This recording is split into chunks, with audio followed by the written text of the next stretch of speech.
الشیطان اللعین الرجیم بسم اللہ الرحمن الرحیم الحمد للہ رب العالمین والصلاة والسلام علی نبی الکریم وعلی آلہ الطیبین الطاہرین المعصومین المنتجبین ولعنۃ اللہ علی اعدائہم من الآن الی قیام یوم الدین آمین یا رب العالمین. اما بعد فقد قال اللہ تبارک و تعالی فی قرآن مجید بسم اللہ الرحمن الرحیم وزادہ بسطۃ فی العلم والجسم.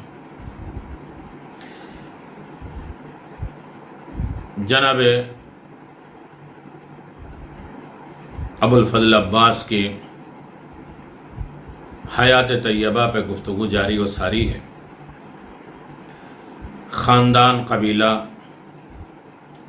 پھر اس کے بعد ازواج، بیویاں کس قبیلے کی، کس صنف کی، کس صفت کی، اور کیسی عورتیں چاہیے شادی کے لیے. خاندانی تعلیم جناب رسول خدا صلی اللہ علیہ وسلم نے فرمایا جس شخص نے اپنی بیوی کے بدترین اخلاق پر صبر کیا اللہ تعالیٰ اسے وہ اجر عطا کرے گا جو اس نے حضرت ایوب علیہ السلام کی مصیبت میں انہیں اٹھایا ہے. یہ بھی ایک کمال ہے. جناب ابو الفضل عباس کا تذکرہ ہم کر رہے ہیں اور پوری سیرت نظر آ رہی ہے، پوری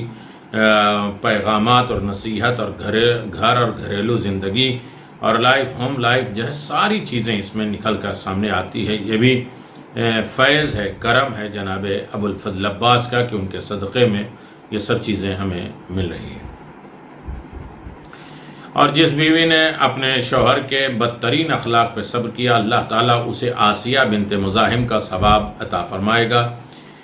خود پیغمبر اسلام نے فرمایا کہ جو عورت اپنے خاندان کو اپنی زبان کے ساتھ اذیت پہنچائے تو اللہ تعالیٰ اس کی اپنی راہ میں خرچ کرنے والے عدل اور اپنے اعمال صالحہ کو قبول نہیں فرمائے گا. اگرچہ وہ عورت دن کو روزہ رکھے اور رات کو قیام کرے اور غلاموں کو آزاد کرے، نیز اللہ کی راہ میں گھوڑوں کے گھوڑے عطا کرے یہاں تک کہ شوہر اس سے راضی ہو جائے، تب تو یہ عمل قبول ہے. ورنہ شوہر اگر ناراض ہے تو کچھ بھی کر لے تو اس کے عمل قبول نہیں ہوتے. آپ سن رہے ہیں. اور پس اللہ تعالیٰ نے یہ فرمایا کہ پس خاوند کو اذیت دینے کے باعث، ان شوہر کو اذیت دینے کی وجہ سے وہ سب پہلے آگ میں جائے گی. اور اس طرح اس آدمی کا معاملہ ہے جو عورت پر ظلم کرتا ہے. جو عورت پر ظلم کرتا ہے اس کا بھی انجام یہی ہوگا.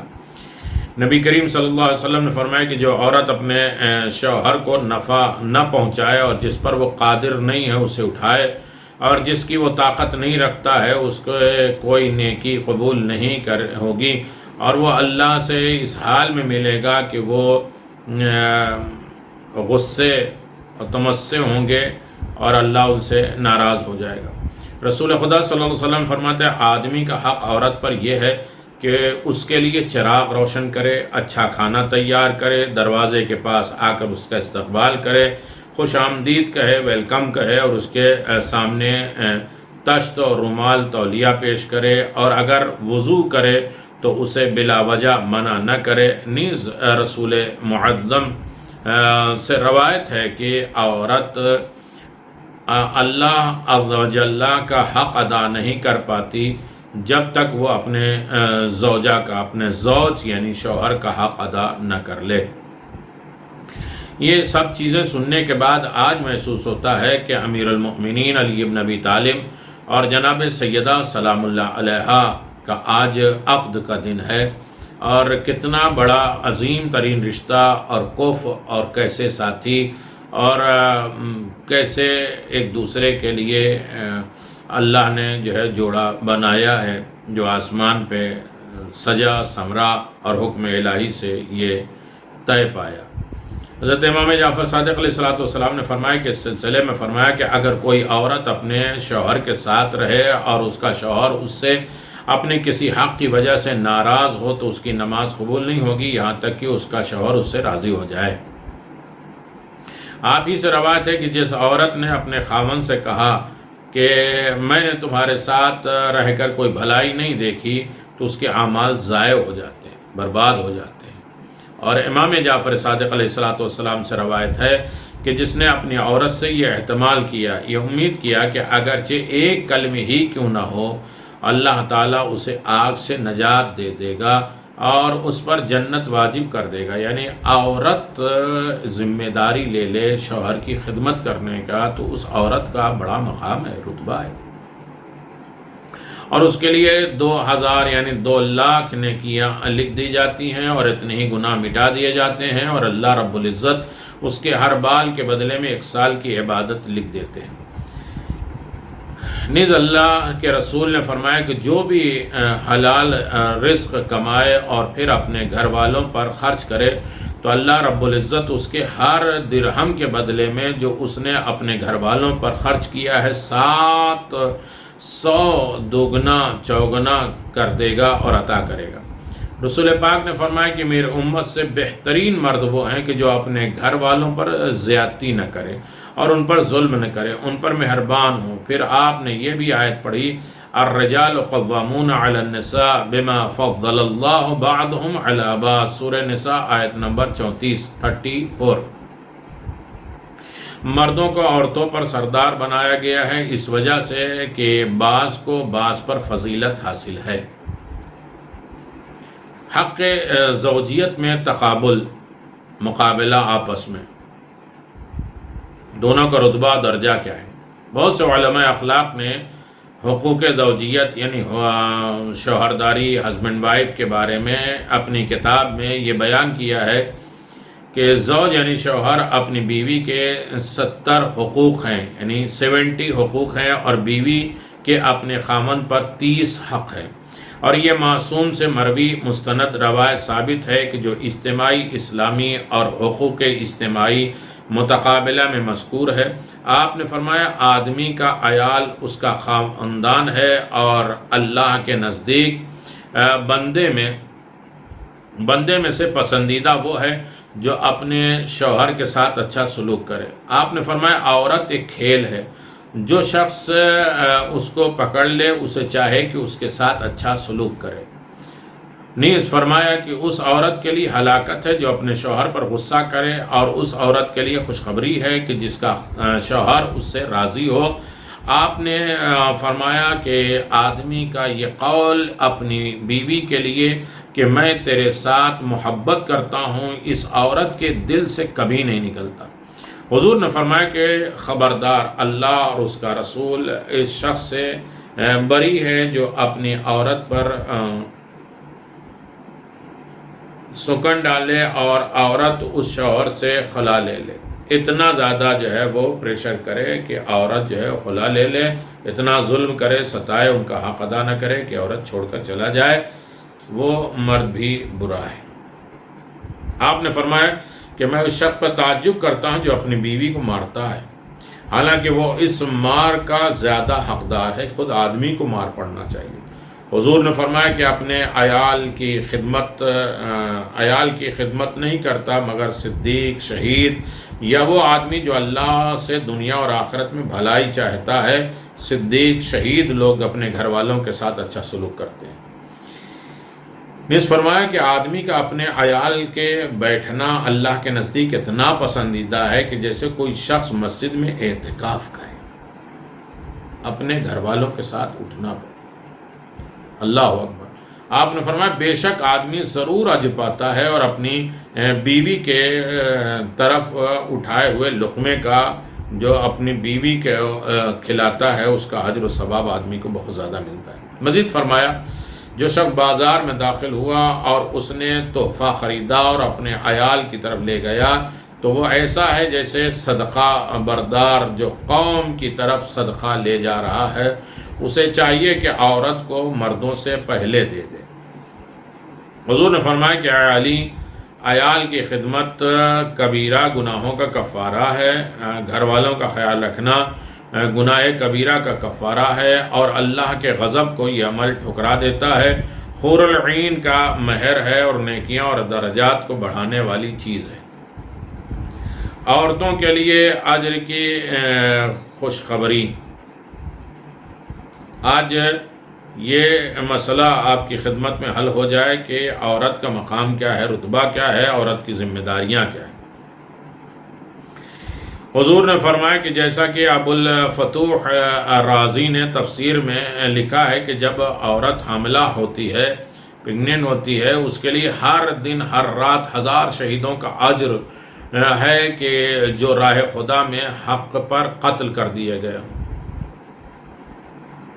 صابر اور محتسب، اور اللہ تعالیٰ جنت میں ان کے حوروں پر ایسی فضیلت دے گا جیسے تم پر میں فضیلت رکھتا ہوں اور اولا ہوں، تم سے بہتر ہوں۔ فرمایا میری امت میں سے خیر النساء، بہترین عورت وہ ہے کہ جس نے اپنے شوہر کو راضی کرنے کی کوشش کی اور اس کے ارادے کو قبول کیا، اور یہ کہ اس میں اللہ تعالیٰ کے لیے شرک ہو۔ اور بہترین مرد میری امت میں سے وہ ہے جو اپنے ازواج کے ساتھ رفیع اور دوست ہو اور مہربان ہو، اور ان کے ساتھ نہایت محبت اور شفقت کے ساتھ زندگی گزارے، جیسا کہ ماں اپنے بچوں پر مہربان ہوتی ہے اور مہر محبت کا معاملہ کرتی ہے۔ اور ہر مرد کے لیے 100 شہیدوں کا ثواب ہے جو راہ خدا میں حق پر اور صبر کرتے ہوئے شہید ہوئے۔ عمر خطاب نے کہا کہ کیسے آدمی کے لیے 100 شہیدوں اور کیسی عورت کے لیے 1000 شہیدوں کا اجر و ثواب ہے، تو آپ نے فرمایا کہ عورت کا اجر مردوں کے اجر سے کئی گنا زیادہ ہے، نیز عورتوں کا ثواب اللہ کے نزدیک عظیم اور مکمل ہے، اور بے شک اللہ تعالیٰ عورتوں کی رضا کے ساتھ ان کی زوج، ان کے شوہر کو بلند کرتے ہیں، اور ان کے حق میں عورت کی دعا قبول ہوتی ہے اور نیز درجات بلند ہوتے ہیں۔ رسول خدا صلی اللہ علیہ وسلم نے فرمایا تم جانتے ہو شرک کے بعد انسان پر وبال اور بڑا گناہ یہ ہے کہ عورت عصیان ہو، عورت نافرمان ہو، اور اس کی زوج اس کی مخالفت کرے، شوہر اس کا مخالف ہو جائے۔ مزید فرمایا کہ ضعیف لوگ یعنی نیز عورتوں اور یتیموں کے بارے میں اللہ تبارک و تعالیٰ سے ڈرو، بے شک تمہیں ان کے بارے میں سوال نہیں کیا جائے گا، اور بے شک اللہ تعالیٰ قیامت کے دن جو ان کے ساتھ اچھا رہا اس نے رحمت خدا میں رضائے عزدی کو پا لیا، لیکن اگر اس کے ساتھ جدائی کی تو اللہ کا غضب اس کے اوپر واجب ہو گیا۔ آگاہ ہو جاؤ کہ مرد پر اس کی عورت کا حق ایسا ہے کہ جیسے کہ میرا تم پر، اور جس نے میرے حق کو ضائع کیا گویا وہ اس طرح ہے کہ اس نے اللہ کے حق کو ضائع کیا، اور جس نے اللہ کے حق کو ضائع کیا تو اللہ تعالیٰ کا غصہ اس کے ساتھ خاص ہوگا، اور اس کا ٹھکانہ جہنم ہوگا، اور وہ نہایت ہی بری جگہ ہے۔ عورت کا زینت اختیار کرنا اور معطر ہونا، یہ بھی ایک کمال ہے۔ عورت کا سج بج کے رہنا، اچھا لباس، اچھی خوشبو اور زینت، سمرے سجے۔ آپ نے فرمایا کہ جب عورت اپنے گھر کے دروازے سے اس حال میں نکلے کہ وہ زینت اختیار کرے، سجی سمری ہو اور خوشبو لگائے ہوئے ہو، تو اس کے خاوند کے لیے ہے اس کے ہر قدم کے بدلے میں جنت میں گھر تیار کیا جائے گا، اگر عورت مرد کے لیے اتنی خوشبو لگا تیار ہوتی ہے۔ اور آپ سے ایسے روایت بھی ہے کہ جس میں خاوند کے علاوہ زینت اختیار کرنے سے منع فرمایا، اگر ایسا کرو گے تو اللہ تعالیٰ اس بات کا حق رکھتا ہے کہ تم کو آگ میں ڈال دے، شوہر کے علاوہ کسی اور کے لیے سجنا سورنا، خوشبو لگانا۔ اور آپ نے فرمایا کہ جو عورت مزین ہو کر گھر سے نکلے تو اس پر لعنت کی جاتی ہے، اور یہاں تک کہ وہ گھر واپس نہ پہنچ جائے۔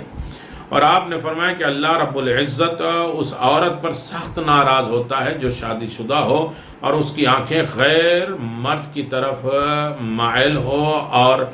ذی محرم کی طرف اٹھیں۔ اگر اس نے ایسا کیا تو اللہ عز و جل اس کے سارے اعمال کو حبط کر لے گا، چھین لے گا۔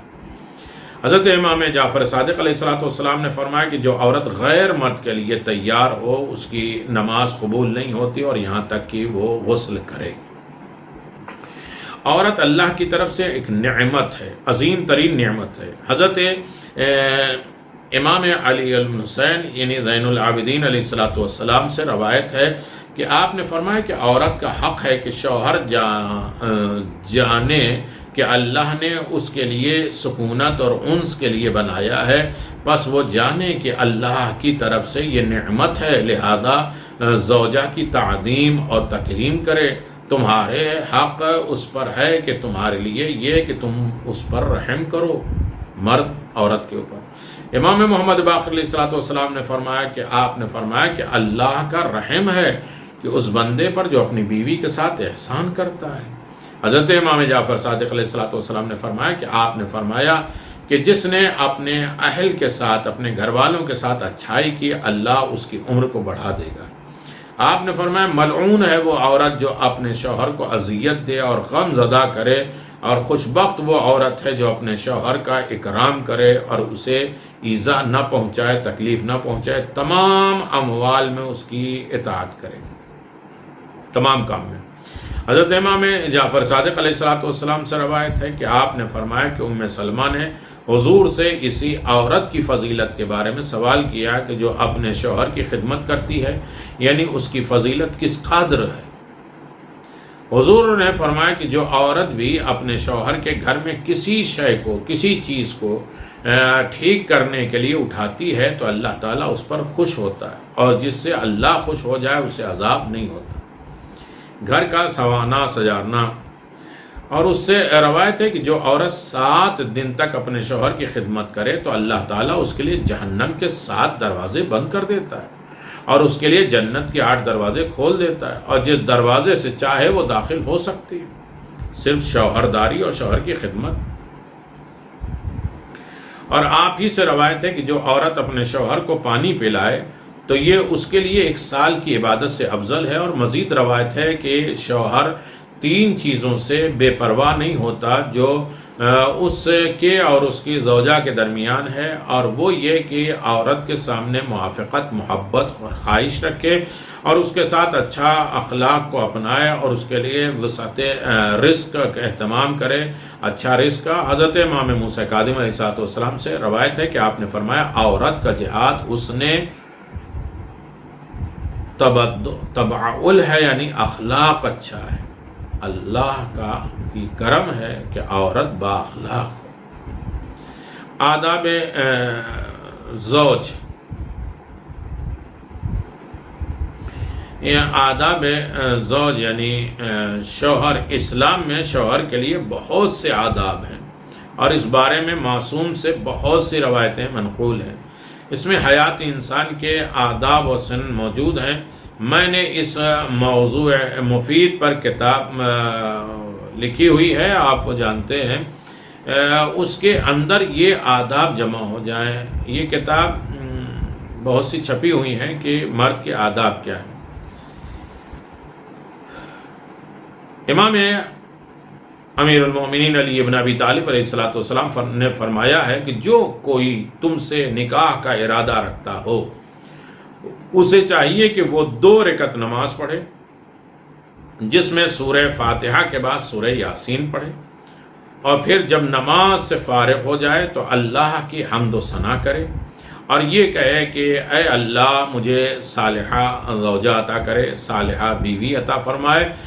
جو محبت کرنے والی ہو، زیادہ بچے دینے والی ہو، شکر کرنے والی ہو، قناعت کرنے والی ہو، غیرت والی ہو، اگر خوشحالی ہو تو شکر کرے، اگر تنگ دستی ہو تو مغفرت کرے، اللہ کو یاد کرے، اگر میں اللہ کو یاد کروں تو میری مدد کرے، اور اگر بھول جاؤں تو یاد دلائے،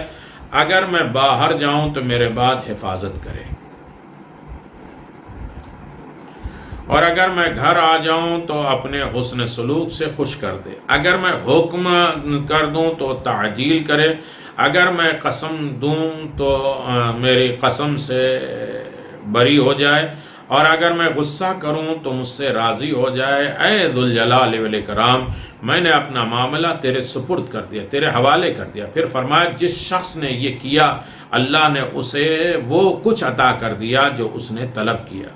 حضرت ابو جعفر سے روایت ہے کہ آپ نے ابو بصیر سے سوال کیا کہ جب کوئی نکاح کا ارادہ کرے تو کیا کرے؟ ابو بصیر نے کہا کہ میں نہیں جانتا۔ آپ نے فرمایا کہ جب کوئی نکاح کا ارادہ کرے تو اس کو چاہیے کہ 2 رکعت نماز پڑھے، اور اللہ کی حمد و ثنا بجا لائے اور یہ کہے کہ اے اللہ میں نے نکاح کا ارادہ کیا ہے، اے اللہ میرے مطلوبہ میری ڈیمانڈ والی عورت کو میرے لیے اچھے اخلاق والا بنانا اور اس کے فرج کو پاکیزہ بنانا، اس کی حفاظت کرنا اور میری جان مال اور رزق میں وسعت عطا فرما اور برکت کو زیادہ فرما اور میرے لیے اچھی اولاد کا فیصلہ کرنا اور ان کو میری زندگی میں اور موت کے بعد صالح اور نیکوکار بنائے رکھنا۔ ابو سعید خدری نے روایت کی ہے کہ انہوں نے کہا کہ رسول خدا صلی اللہ علیہ وسلم نے علی ابن ابی طالب کو وصیت فرمائی تھی اور فرمایا ہے علی جب تم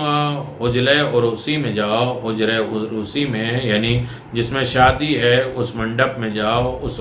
روم میں جاؤ جس پہلی رات ہوتی ہے، تو اپنے جوتوں کو اتار دو اور بیٹھنے سے پہلے پاؤں دھو لو اور اپنے گھر کے دروازے کے آخری حصے تک پانی پہنچا لو۔ بس جب تم یہ کر لو تو اللہ تعالیٰ تمہیں گھر سے 70,000 لون یعنی فقر کے نکال دے گا اور غربت کو نکال دے گا، 70 لون برکت آ جائے گی اور دلہن سے ملنے پر تم پر 70 رحمتیں نازل ہوں گی اور یہاں تک کہ تم اپنے گھر کو ہر زاویے سے بابرکت پاؤ گے اور دلہن جنون اور یعنی پاگل پنتی، جزام اور برس یعنی وہ جو بیماریاں ہوتی ہیں سفید داغ کی اور کوڑ کی اس سے محفوظ رہے گی، جو اسے اس گھر کے لائق ہو سکتے ہیں، اور اس کے بعد بھی روایت بہت سی موجود ہیں۔ اس حدیث کے مضامین کو زبردست مطالعہ اور باریک بینی کے بعد ذکر کیا گیا ہے کہ ان کے آپس میں تطبیق کے مطابق پیدا ہو۔ آداب زفاف یعنی فرسٹ نائٹ، فرسٹ پہلی رات، حضرت امام جعفر صادق علیہ السلام نے فرمایا کہ اپنی دلہن کی رخصتی کے رات کے وقت کرو اور کھانا صبح کھلاؤ۔ رسول خدا صلی اللہ علیہ وسلم نے فرمایا، حضرت علی کو وصیت کرتے ہوئے فرمایا کہ علی 5 چیزوں کے علاوہ دعوت ولیمہ نہیں ہے، عرس میں ہے یا خرس میں ہو، اعذار میں ہو یا وقار میں ہو یا پھر کاز میں ہو۔ کہتے ہیں عرس یعنی شادی میں، عرس یعنی بچے کی پیدائش کے بعد یعنی بعد نفاس یہ دعوت کرو، اعذار ختنے کے بعد، وقار گھر کے خریدنے پر، اور رکاز یعنی جب کسی شخص کو مکہ کی زیارت حج عمرہ کا شرف حاصل ہو۔ تو حضرت امام جعفر صادق علیہ السلام ہی سے روایت ہے کہ آپ نے بعض دوستوں سے فرمایا کہ جب تم اپنے اپنے گھر والے اپنی بیوی کے پاس داخل ہو تو اپنی زوجہ کی پیشانی کو بالوں پر ہاتھ رکھ کر اسے قبلہ رخ کرو۔ اے اللہ میں نے تیری کتاب کے احکام پر شادی کی اور اسے تیری امانت سمجھ لیا ہے اور تیرے کلمات کے ساتھ اس کے فرج مجھ پر حلال، فرج میرے پر حلال ہو گئی، اور اگر تیرا فیصلہ مجھے اولاد دینے کا ہے تو مجھے میرے لیے مبارک بنا دے اور شیطان کے حصے اور شراکت سے مجھے محفوظ رکھ دے۔ کتاب النجات میں ائمہ کرام سے مروی ہے کہ جب رخصتی قریب ہو تو مستحب ہے کہ تم 2 رکعت نماز پڑھو اور جب بیوی کے پاس جاؤ تو باوضو ہو کر جاؤ۔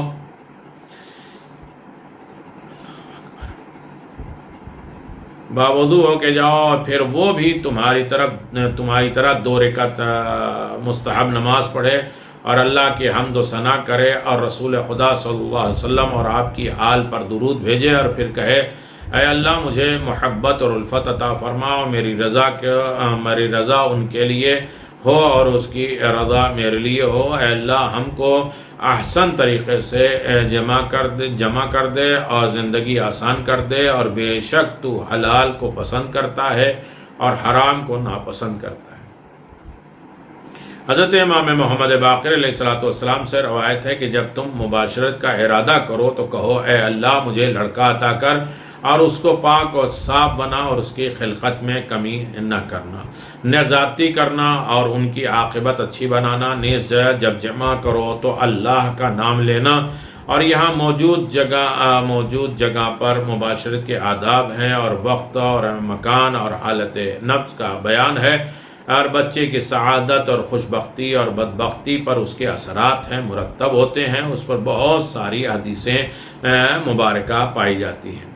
نیز بری عادتوں سے اجتناب بچنا ضروری ہے، جیسا کہ وارد ہوا ہے کہ مثلا اگر نطفہ سورج کی روشنی میں گر جائے تو یا روشنی میں مباشرت کر لی جائے تو اس سے جو بچہ پیدا ہوتا ہے وہ فقیری کی زندگی گزارتا ہے، اور اس طرح جو عورت کے ساتھ بلا وضع مباشرت کرتا ہے تو اس سے پیدا ہونے والا بچہ بخیل ہوتا ہے